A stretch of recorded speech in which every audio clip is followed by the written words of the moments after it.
नमस्कार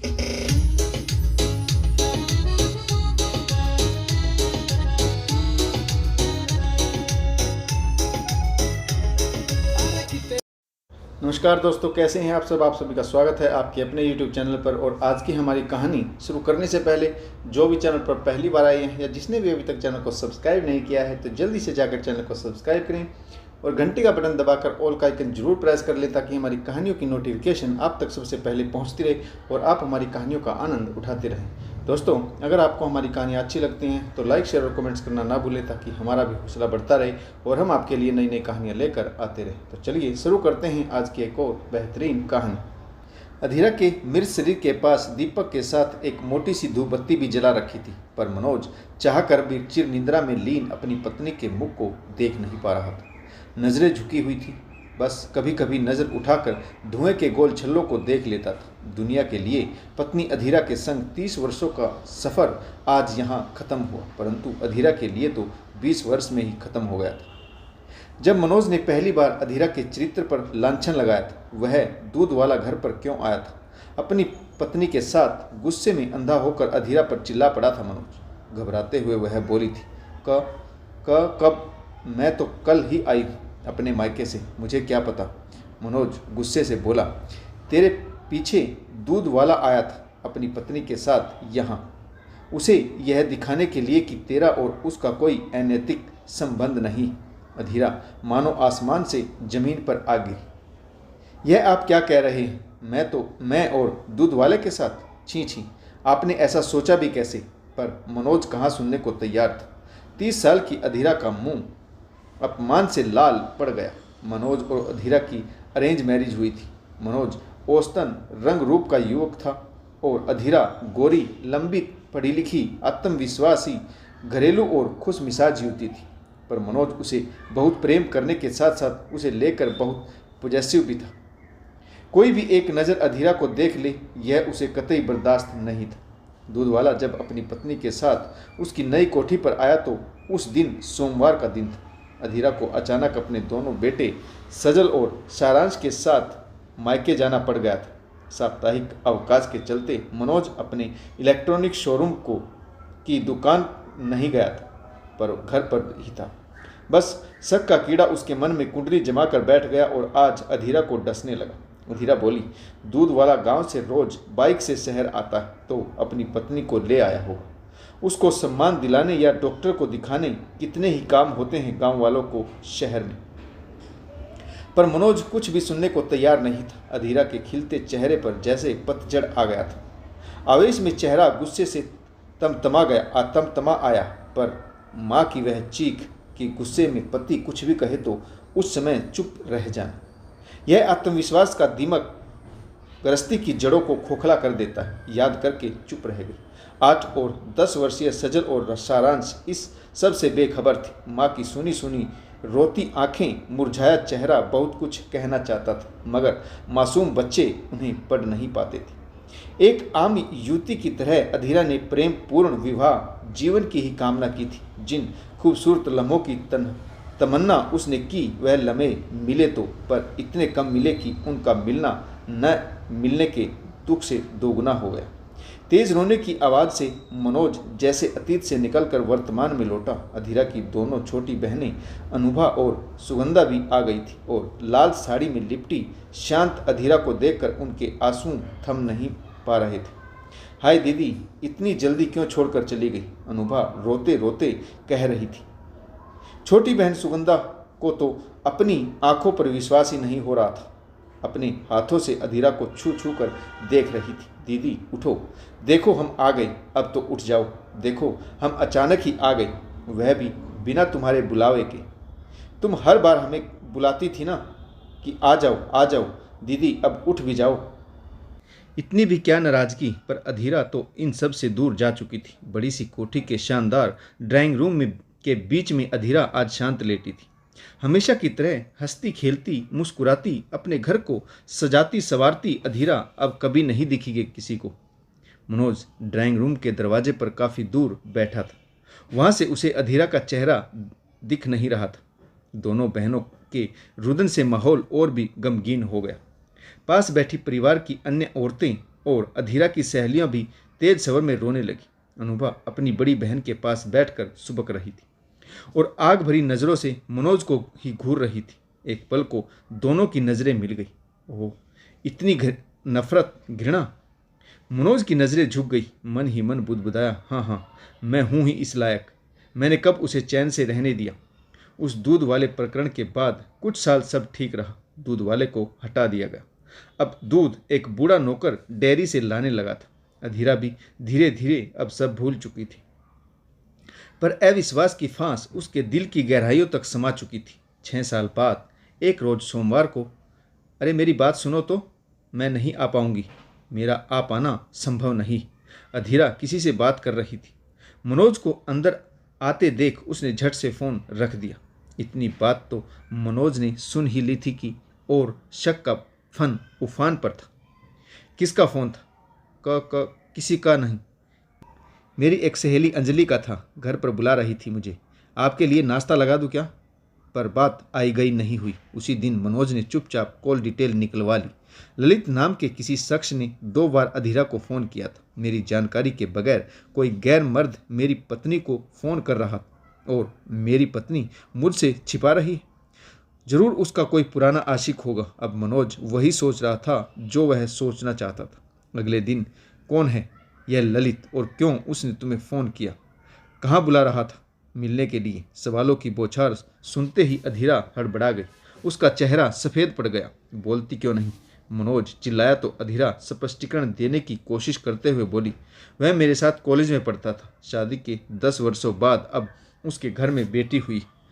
उसके नामकरण में बुला रहा था। उसकी पत्नी अंजलि भी मेरी अच्छी दोस्त है, पर कई वर्षों से मेरा मिलना नहीं हुआ। दोनों पति पत्नी बहुत मिन्नतें कर रहे थे। बेटी के नामकरण के प्रोग्राम में हम दोनों को इनवाइट कर रहे थे, परंतु मैंने मना कर दिया क्योंकि बच्चों के एग्जाम चल रहे हैं। अधीरा ने अपनी बात स्पष्टता पूर्वक रखी, परंतु मनोज तो अविश्वास में अंधा होकर यह सब सुनने मानने को तैयार नहीं था। उस दिन मनोज ने कहा था, तुम्हारा भेद खुल गया तो अब बात बदल रही हो। तुम जैसी औरतें कभी विश्वास करने लायक नहीं होती। यह तीर अधीरा को अंदर तक भेद गया। ऐसा 1-2 बार नहीं हुआ, बार बार हुआ। हर बार अधीरा को मनोज के सामने अपने साफ पाक चरित्र की सफाई देनी पड़ी, लेकिन मनोज ने कभी विश्वास नहीं किया। अब किसका इंतजार है? मृतदेह को इतने घंटों तक घर में रखना ठीक नहीं। कोई बोल रहा था। आवाज़ सुनकर मनोज अपने वर्तमान में लौट आया। काश सब कुछ वहीं रुक गया होता। काश उसने अपने दिल के साथ कुछ दिमाग की भी सुन ली होती, मगर ऐसा हो ना सका। वह मन ही मन सोचता रहा था। अजीब सा विरोधाभास था। अपने नाम के विपरीत अधीरा में धैर्य कूट कूट कर भरा था। मनोज के बेमतलब के इल्जामों को सुनकर कुछ दिन तो वह खूब रोती थी। कुछ माँ उदास रहती थी, पर अपने बेटों का मुख देखकर सब कुछ भुला देती थी। रोने की आवाज़ें अब तेज हो चली। एक एक सरकते पल में जैसे सांसों में धुआं भरता महसूस हो, जैसे नब्ज डूबती ही जा रही हो। हर गुजरता लम्हा उन्हें मिलाने के बजाय दूर करने के लिए तैयार खड़ा था। दोनों बेटे और अनुभा, सुगंधा के पति और उनके बेटे अधीरा का पार्थिव शरीर को उठाकर बांस की बनी सेज पर लिटा रहे थे। बांस पर सूखी पुआल भी पड़ी थी। उस पर सफ़ेद चादर बिछा दी गई। उस पर मत लिटाओ मेरी अधीरा को, उसके कोमल बदन पर खरोंचे आ जाएंगी। मनोज मानो तड़फ रहा उठा। मनोज आगे बढ़ा, पर अपने दोनों बेटों की अंगार बनी आंखों को देखकर पांव जमीन पर चिपका कर रह गया। इसके आगे मनोज कुछ कह नहीं सका। उसके कदम भी लड़खड़ा कर रह गए थे। भाभी, अपराजिता ने उसे थाम लिया। इन बातों से अब कोई फायदा नहीं भैया। जब तुम जीते जी उसके मान सम्मान की रक्षा ना कर सके तो अब मर्तदेह से मोह दिखाने से क्या फायदा। चुपचाप किसी कोने में खड़े रहो, नहीं तो अपने दोनों बेटों का गुस्सा तो तुम्हें पता ही है। जीते जी अधीरा अपने दोनों बेटों से कहकर गई थी कि मैं मरूं तो मेरा तथा कथित पति मेरा अंतिम संस्कार ना करे। करना तो दूर, मेरा चेहरा भी ना देखे, मुझे छू भी ना सके, और बेटों ने इसका पूरा मान रखा। अतीत के वे पल चलचित्र की भांति मनोज की आंखों में तैर उठे। कुछ वर्ष शांति से बीते। मनोज का बिजनेस खूब तरक्की कर रहा था। दोनों बेटों भी पढ़ लिख कर जॉब करने लगे। सजल के लिए तो रिश्ते भी आने लगे थे, लंबे आकर्षक। दोनों बेटे तो अधीरा की आंखों के तारे थे। मनोज ने एक बड़ा फ्लैट भी खरीद लिया था। दोनों बेटे वहीं रहते थे। अक्सर मनोज और अधीरा भी एक दो दिन बच्चों के साथ रह आते थे। सब कुछ ठीक ठाक चल रहा था। बच्चों की पढ़ाई और नौकरी के कारण कुछ वर्षों से अधीरा अकेली पड़ गई थी। मनोज अपने बिजनेस में बिजी रहता था और उसके शक्की स्वभाव के कारण अधीरा कहीं आती जाती नहीं थी, तो घर बैठे बैठे ही साहित्य में मन लगा लिया। काफ़ी समय मिला तो कविता, कहानी और लेखन में व्यस्त हो गई। मनोज भी देखकर खुश था कि घर बैठे ही वह अपना मन बहलाने लगी। अरे सजल बेटा, प्रगति मैदान में बुक फेयर लगा है, एक बार मुझे ले चलो। हाँ हाँ, क्यों नहीं। दोनों बेटे अपनी माँ की कोई भी बात नहीं टालते थे। कहने के साथ ही उसकी सारी फरमाइशें पूरी करते थे, चाहे ऑनलाइन किताबें मंगवानी हो या अधीरा के 45वें जन्मदिन पर उसका पसंदीदा 54 इंची प्लाज्मा टीवी घर में लाकर उसे आश्चर्यचकित कर देने का प्लान। मनोज तो इतने दिन वहाँ रह नहीं सकता था। वह अपने शहर जबलपुर लौट गया। 6 फरवरी का दिन था जब अधीरा सजल के साथ प्रगति मैदान गई थी। घर के बाहर की दुनिया और वह भी किताबों से लबालब देखकर उसकी खुशी का ठिकाना नहीं था। वहां पहुंचकर सजल को भी कुछ दोस्त मिल गए। वह अधीरा को उसकी पसंदीदा बुक स्टॉल पर छोड़कर कुछ देर के लिए चला गया। अरे अधीरा, तुम सामने से। अधीरा की सब कुछ फेसबुक फ्रेंड्स चली आ रही थी। उनसे पहली बार मिलने का रोमांच ही अलग था। हाय, तुम तो बहुत ही प्यारी हो अधीरा, प्रीतमा बोल पड़ी। वह खुद भी कविताएं लिखती थी। पूनम, रेखा, तेजस सब मिल बैठी तो सेल्फी का दौर चल पड़ा। हंसते खिलखिलाते चेहरों के साथ कितने ही फोटो खींच गए। पास ही 22-23 साल के दो नवयुवक सौरभ और प्रफुल्ल भी खड़े थे। मैम, आप बहुत अच्छी कविताएं लिखती हैं, बिल्कुल दिल को छू जाती हैं। थैंक्स, तुम दोनों को बिल्कुल मेरे बेटे जैसे हो, अधीरा कह उठी। सब ने संग साथ में खूब सेल्फी ली। फोटो लेने के क्रम में दोनों लड़के और पूनम, प्रतिभा अधीरा के कुछ और करीब हो गई। प्रफुल्ल ने अधीरा के कंधे पर हाथ रख दिया। हंसी खुशी के पल कैमरे में कैद हो गए। अपने मनपसंद लेखकों की हस्ताक्षर प्रति लेकर अधीरा बहुत खुश थी और दोनों बेटे उसे खुश देखकर खुश थे।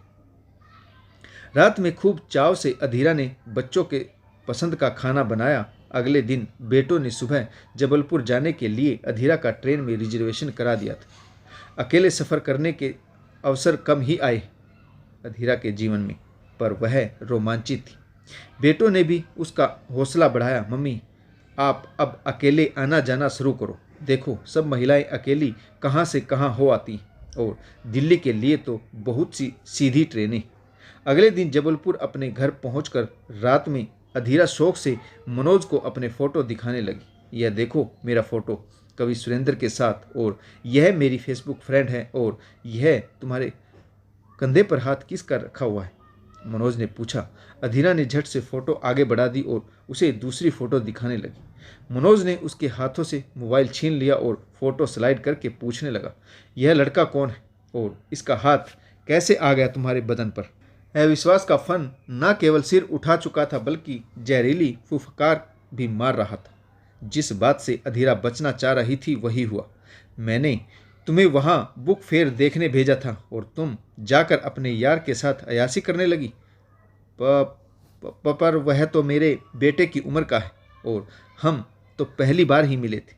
पर मनोज कुछ सुनने को तैयार नहीं था। 45 से ऊपर की उम्र हो गई तुम्हारी और अकल नाम की चीज़ नहीं। बूढ़ी हो गई हो पर शौक जवानों के। ओहो, उसके कानों में जैसे पिघलता शीशा उड़ेल दिया गया। अधीरा रो रो कर रह गई। रात भर जागती रही। दिन में मुंह छिपाए पड़ी रहती थी। किस बात की सजा भुगत रही थी वह? एक औरत होने की, स्त्री देह लेकर पैदा होने की। स्त्री देह उसकी, पर मालिक उसका पति मनोज। वह जब चाहे कठपुतली की तरह उसे नचाए। अधीरा ने अपना फ़ोन ही ऑफ करके रख दिया। कुछ दिन बेटों से बात नहीं हुई तो तीसरे ही दिन बेटे घर आ पहुँचे। अधीरा की सूजी आंखें और उतरे चेहरे ने ही सब कहानी बयां कर दी। मनोज अब भी अपने दम में बोले जा रहा था। चरित्रहीन है उल्टा है तुम्हारी माँ। चुप रहिए, सजल चीख उठा। आपके शक ने आपको अंधा कर दिया है, पर मेरी माँ को आप एक भी शब्द नहीं कहेंगी। मुझे मम्मी की सहेली मधु आंटी ने सब कुछ बता दिया। आपके शक का कोई इलाज नहीं है। इतनी समर्पित और प्रेम करने वाली पत्नी को आपने जिंदा लाश बनाकर रख दिया। जवान बेटे का क्रोध देकर मनोज ठंडा पड़ गया। उधर अधीरा अपने दोनों जवान बेटों के सामने पति के मुंह से ऐसे लांछन सुनकर मानो शर्म से जमीन में गड़ी जा रही थी। मैं क्यों ना समा जाऊं धरती की गोद में? कब तक मैं देती रहूंगी अग्नि परीक्षा? अब कोई अग्नि परीक्षा नहीं। वह तड़प कर बोल पड़ी। सजल, सारांश, मेरे बच्चों, अब मैं सफाई देते देते थक गई हूँ। मैं मर जाऊं तो पति नाम के इस इंसान को मेरी मर्त देह को छूने मत देना और चेहरा भी मत देखने देना। हो सके तो इतना करके मेरे दूध का कर्ज चुका देना। उस दिन से अधीरा ने मनोज को पति के सिंहासन से उतारकर जमीन पर पटका। समय बीतता गया। करवा चौथ आदि सब त्याग दिया था। 2 वर्षों के अंतराल पर दोनों बेटों का धूमधाम से विवाह कर दिया। सभी पारिवारिक और सामाजिक दायित्व बखूबी निभाए अधीरा ने, पर मन में चरित्रहीनता की जो फांस चुभी थी वह अब सहतीर बन गई थी। एक रात वह सोई, फिर कभी नहीं जागी। कितनी बातें थी जिन्हें साझा करने की जरूरत थी। कितने खुले घावों को सिला जाना था। कितनी खरोंचों पर मोहब्बत के फाहे रखे जाने थे, पर घड़ी की टिक टिक ने नए घाव दिए। कितना कितना हंसना था, कितना कितना रोना, पर बेरहम वक्त ने उन्हें मोहलत न दी। पल की झपकी और पल गायब। वहाँ उपस्थित लोगों के रुदन से मनोज अपने वर्तमान में लौट आया। आत्मग्लानि से भरकर सोचने लगा, हाय, क्या मैं अंतिम समय में अपनी जीवन साथी का चेहरा भी नहीं देख सकूंगा? अधीरा का चिर निद्रा में लीन चेहरा शांत था, जैसे तमाम जिल्लत और रुसवाई से मुक्ति पा गई हो। अधीरा की बहनें, सखियां और दोनों जेठानी तेज स्वर में रो रही थी। सजल अपने हाथों में मिट्टी का घड़ा लेकर जा रहा था। सारांश और परिवार के कुछ अन्य पुरुष अर्थी को कांधा देकर ले जा रहे थे। जिस अर्धांगिनी को वह हमेशा पर पुरुष के नाम के साथ जोड़कर उसका चरित्र हरण करता रहा, उसे ही आज गैर पुरुष कंधा दे रहे थे। परंतु मांग का सिंदूर होकर मैं अर्थी को कंधा ना दे सका, अधीरा को छू ना सका। तो दोस्तों, आशा करता हूँ आपको यह कहानी जरूर पसंद आई होगी। अगर आपको हमारी कहानी पसंद आई तो लाइक, शेयर और कमेंट्स करना ना भूलें। और इस कहानी से आपको क्या शिक्षा मिली यह भी कमेंट्स करके जरूर बताइएगा। तो कहानी पढ़ने के लिए आप सभी का बहुत बहुत धन्यवाद। जय हिंद, वंदे मातरम, भारत माता की जय। जय जवान और जय किसान।